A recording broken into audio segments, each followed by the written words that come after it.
नमस्कार दोस्तों। सारे तीर्थ बार बार, गंगा सागर एक बार, ऐसा क्यों कहा गया है? गंगा सागर एक प्रसिद्ध तीर्थ स्थान है जिसका पौराणिक काल से बहुत महत्व है। गंगा सागर वह स्थान है जहाँ गंगा नदी बंगाल की खाड़ी में समुद्र से मिलती है। कहा जाता है कि सभी तीर्थों की यात्रा का फल तब तक नहीं मिलता जब तक आप गंगा सागर नहीं जाते। मकर संक्रांति के दिन गंगा सागर में स्नान दान का सर्वाधिक महत्व बताया गया है। सारे तीर्थ बार बार, गंगा सागर एक बार, इस कहावत के पीछे दो कारण बताए जाते हैं। पहला कारण, गंगा सागर को महातीर्थ कहा गया है क्योंकि माना गया है कि सारे तीर्थ का फल गंगा सागर आने से मिल जाता है। यह वह स्थान है जहाँ पर गंगा नदी के स्पर्श से राजा सागर के 60,000 पुत्रों को मुक्ति मिली थी। इसलिए कई श्रद्धालु लोग यहाँ आकर अपने पितरों का श्राद्ध, तर्पण व पिंडदान करते हैं और पूर्वजों की मुक्ति की कामना करते हैं। इस कारण से लोग एक बार तो गंगा सागर की यात्रा जरूर करना चाहते हैं। इसलिए कहा गया है, सारे तीर्थ बार बार, गंगा सागर एक बार। पुराणों में भी गंगा सागर में दान और स्नान को धार्मिक और आध्यात्मिक दृष्टि से काफ़ी महत्वपूर्ण बताया गया है। दूसरा कारण, कोलकाता से गंगा सागर जाने के लिए पहले 86 किलोमीटर दूर काकद्वीप जाना होता है, जहां हार्बर पॉइंट से 3.5 किलोमीटर स्टीमर नाव के जरिए सागर द्वीप पहुंचते हैं। इसके बाद सागर द्वीप पर 32 किलोमीटर की यात्रा करने के बाद गंगा सागर तीर्थ आता है। पुराने समय में यात्रा काफ़ी दुष्कर और कठिन थी। कई दिन की यात्रा करने के बाद लोग गंगा सागर पहुंच पाते थे, इसलिए लोग दोबारा जाने की सोचते भी नहीं थे। इसलिए लोग कहने लगे कि सारे तीर्थ बार बार और गंगा सागर एक बार। गंगा सागर की कहानी क्या है? रामायण की एक कथा के अनुसार अयोध्या के राजा सागर अश्वमेघ यज्ञ कर रहे थे। उनके प्रताप से डरकर देवताओं के राजा इंद्र ने उनके यज्ञ का घोड़ा चुरा लिया और कपिल मुनि के आश्रम में जाकर बांध दिया। राजा सागर की 2 रानियां थीं, केशनी और सुमति। केशनी का एक पुत्र था जिसका नाम असमंजस था और सुमिति के 60,000 पुत्र पैदा हुए। असमंजस बहुत उद्दंड था और प्रजा के लोगों को बहुत कष्ट देता था, इसलिए राजा सागर ने उसे अयोध्या राज्य से निकाल दिया। अश्वमेघ यज्ञ का घोड़ा चोरी हो जाने से राजा सागर बहुत चिंतित हुए, क्योंकि यज्ञ पूरा होने के लिए घोड़ा मिलना जरूरी था। राजा सागर ने अपने 60,000 पुत्रों को घोड़ा खोजने के लिए भेजा। घोड़ा खोजते खोजते राजा सागर के वे सभी पुत्र कपिल मुनि के आश्रम में पहुंच गए और घोड़े को वहां बंधा देखकर उन्होंने कपिल मुनि को चोर समझा। कपिल मुनि भगवान विष्णु का अंश अवतार थे, जिन्होंने कर्दम ऋषि के पुत्र के रूप में जन्म लिया था। राजा सागर के पुत्र कपिल मुनि के बारे में नहीं जानते थे और उन्होंने मुनि को काफ़ी अपमान कर दिया। इस अपमान से क्रोधित होकर कपिल मुनि ने राजा सागर के पुत्रों को श्राप दिया कि तुम सभी अभी भस्म हो जाओ। मुनि के श्राप देते ही तुरंत राजा सागर के 60,000 पुत्र वहीं भस्म हो गए।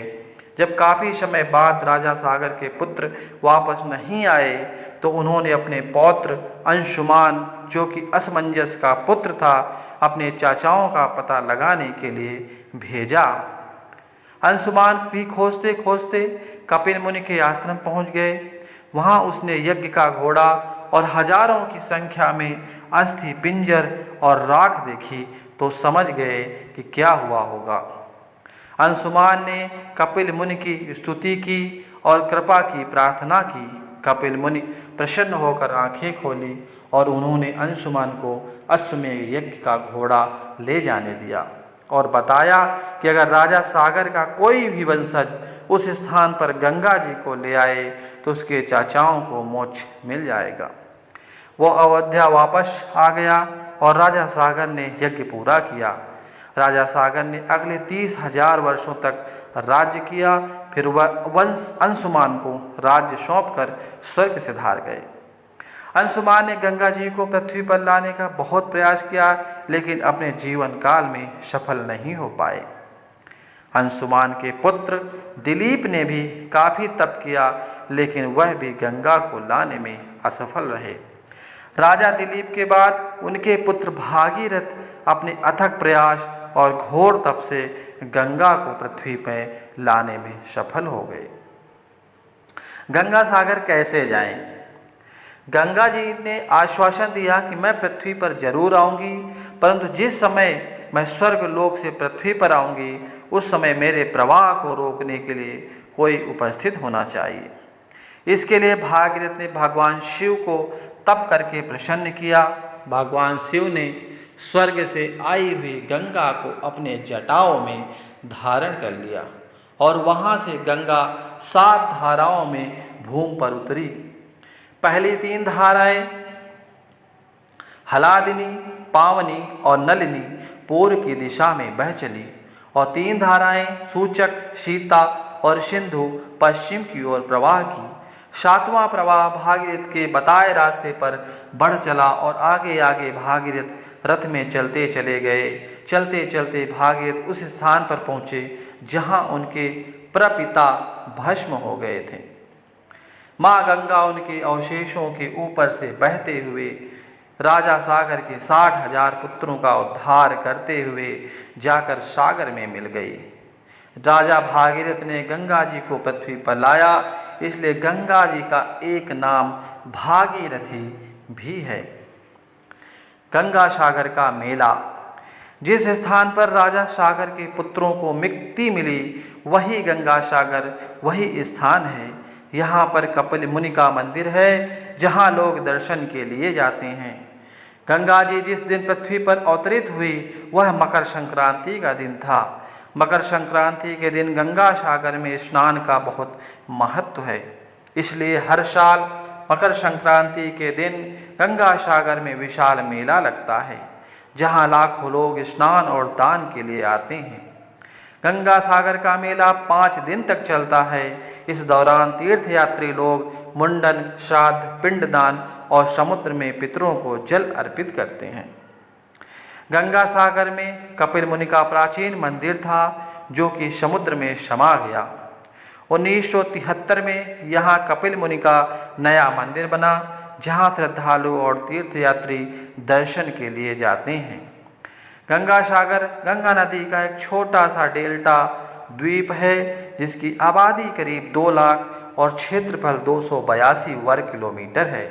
सागर द्वीप के एक ओर बंगाल की खाड़ी और दूसरी ओर बांग्लादेश है। इस सुंदर द्वीप के ज़्यादातर क्षेत्र में घने जंगल हैं। कपिल मुनि के मंदिर व आश्रम के अलावा यहाँ महादेव मंदिर, शिव शक्ति महानिर्वाण आश्रम व कई अन्य मंदिर एवं धर्मशालाएं भी हैं। तो दोस्तों, ये थी आज की पौराणिक कथाएं।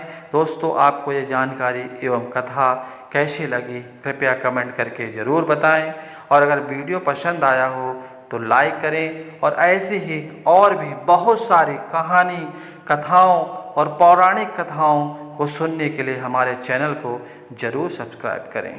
तब तक मिलते हैं आपसे अगले वीडियो में। धन्यवाद। राधे राधे।